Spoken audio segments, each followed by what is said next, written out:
وما أدراك ما هي واو ہونٹوں کی نا تمام گولائی سے ما لمبا کر رہے ہیں ہم، الف مدہ ہے اور اس کے بعد دوسرے کلمے میں حمزہ آنے کی وجہ سے مد منفصل بنی ہے، ہم نے اس کو 4 حرکات لمبا کیا ہے۔ ادراک میں دال ساکن ہے، حمزہ واضح ادا کریں گے اور دال ساکن پہ قلقلہ کریں گے، را کو پر پڑھیں گے اور 2 حرکات لمبا کریں گے۔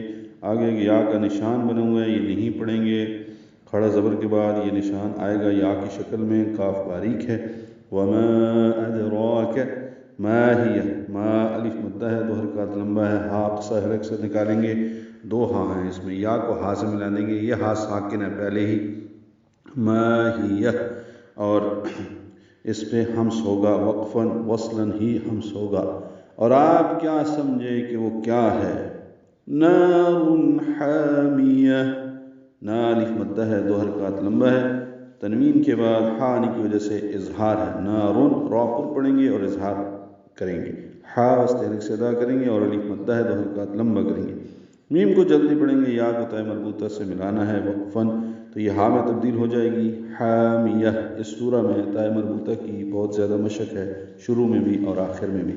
نار حامیہ ملانے کی صورت میں اگر بسملہ کے ساتھ ملانا ہے تو نار حامیۃ بسم اللہ الرحمن الرحیم الہاکم التکاثر، یعنی پھر بسملہ کے بعد نہیں رک سکتے، لیکن چونکہ سورہ ختم ہو رہی ہے اس لیے یہاں پہ رکنا ہی بہتر ہے۔